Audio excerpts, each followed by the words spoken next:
हाय। So last last 3 videos में हम लोग एडवांस ऑथराइजेशन हम लोग कवर कर रहे हैं और ये हमारी 4th वीडियो है। इसमें हम लोग बात करेंगे कि किस किस टाइप के फॉर्म्स होते हैं और हर फॉर्म्स का डिफरेंट डिफरेंट पर्पस होता है। तो वो हम लोग बात करेंगे।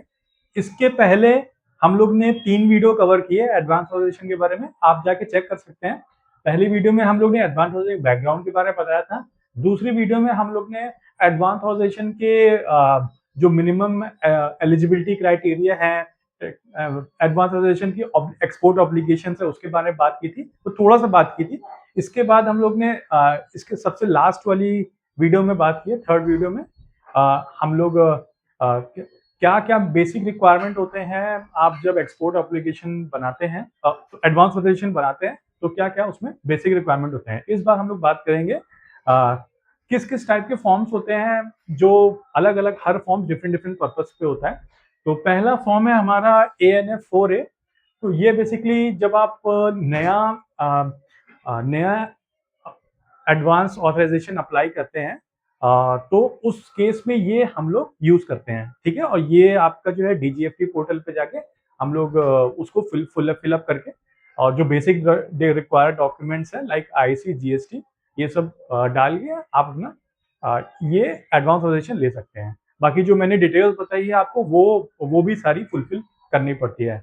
लाइक जैसे आपका किस पोर्ट पे इंपोर्ट करना है, और इसके बाद आपका प्रोडक्ट किस टाइप का है, इसके बाद आपका क्या कहते हैं कब तक के लिए ले रहे हैं, ठीक है, रॉ मटेरियल किस टाइप का है, तो ये सब सारी चीजें मैंने आपको ऑलरेडी बता रखी है।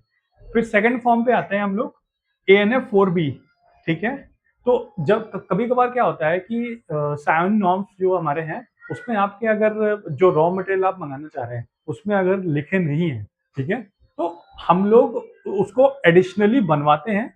और ये हमारी नॉर्म्स कमेटी होती है, उसमें हम लोग एप्लीकेशन डालते हैं और ये एप्लीकेशन फिर जाके वो फिर आपका नया नया नॉर्म्स बनता है, जो आपका रॉ मटेरियल एडिशनल कुछ नए टाइप का आप मटेरियल मंगवा रहे हैं, या कुछ नए टाइप का आप प्रोडक्शन करना चाह रहे हैं, और या कोई पुराना ही है उसमें आप कुछ नया मटेरियल ऐड कर रहे हैं, तो उसमें और ये जो मटेरियल आपका उसमें 7 नॉर्म्स मेंशन नहीं है, तो फिर आपको इसमें क्या कहते हैं ये वाला फॉर्म ANF4B अप्लाई करना होगा। और फिर उसको उससे आप जो है ये नया अमेंडमेंट करवा के फिर आप उसको क्या कहते हैं आप उसको फिर आप उसको अप्रूव करवा के और फिर वो मटेरियल मंगवा सकते हैं, ठीक है। फिर उसके बाद होता है ANF4C। ANF4C में हम लोग क्या करते हैं कि जैसे मान लीजिए आपका पुराना ऑथराइजेशन है, ठीक है, आपका आप ऑलरेडी पहले 2-3 एडवांस ऑथराइजेशन ले चुके हैं, ठीक है, और उसमें मान लीजिए आपका सरप्लस है, मतलब आपको जितना ऑब्लिगेशन मिला था उससे ज्यादा आप ऑलरेडी फुलफिल कर चुके हैं उनका ऑब्लिगेशन, ठीक है। और आपने अभी ये करंट सिनेरियो में आपने जो ये वाला एक्सपोर्ट ऑब्लिगेशन लिया है, ठीक है, सॉरी एडवांस ऑब्लिगेशन लिया है, इसमें आपका शॉर्टफॉल हो गया, इसमें आपने फुलफिल नहीं कर पाया, तो आप जो है पुराना जिसमें सरप्लस था एडवांस ऑथराइजेशन में उसको क्लब कर सकते हैं, और ये वाला फॉर्म उसमें लगता है, ANF4C नाम से ये फॉर्म होता है, ठीक है। तो इसमें बेसिकली ये फॉर्म क्लबिंग के लिए यूज होता है। फिर उसके बाद आता है अपना ANF4D।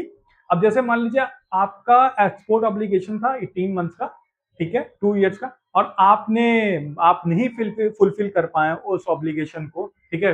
Different types of reasons हो सकते हैं, फॉर एग्जांपल आपका उस समय बिजनेस नहीं चला, या सीजन आ गया, या कुछ अनसर्टेनिटी आ गई, या कुछ वॉर आ गया, कुछ भी हो सकता है, तो आप उसको कुछ फीस देके एक्सटेंड करवा सकते हैं। और एक्सटेंड करवा सकते हैं इसके बाद इसका भी एक सर्टेन टर्म्स होता है, वो 6 मंथ के लिए एक्सटेंशन होता है, तो कुछ फीस देके आप एक्सटेंशन करवा सकते हैं और ये इजीली एक्सटेंशन हो जाता है। इसके लिए हम लोग फॉर्म जो फाइल करते हैं ANF4D। फिर उसके बाद आता है अपना ANF4E आता है, ये बेसिकली फार्मा प्रोडक्ट के लिए रहता है, ठीक है। और फार्मा प्रोडक्ट के लिए रहता है ये। इसमें क्या होता है कि कुछ टाइप के फार्मा प्रोडक्ट है जिसमें हम लोग उसको एक्सपोर्ट कर सकते हैं, लेकिन हाँ, उस आप उस टाइप पे एक्सपोर्ट करेंगे जिसमें आपका फॉर एग्जांपल कोई किसी का पेटेंट ना हो वो प्रोडक्ट में, ठीक है। तो उसमें आप उसको एक्सपोर्ट कर सकते हैं। और इसमें अगर आपका मतलब वो प्रोडक्ट का कोई पेटेंट या कोई भी कॉपीराइट या कुछ भी जो फॉर्मूला हम लोग बनाते हैं इनोवेशन इंटेलेक्चुअल प्रॉपर्टी राइट्स में जो मेंशन होता है, तो वो नहीं होना चाहिए। वो एकदम फ्रेश होना चाहिए, वो आपका होना चाहिए, ठीक है। फिर आता है अपना ANF4F, ये काफी इंपॉर्टेंट है। आपने एक्सपोर्ट ऑब्लिगेशन फुलफिल कर दिया, ठीक है।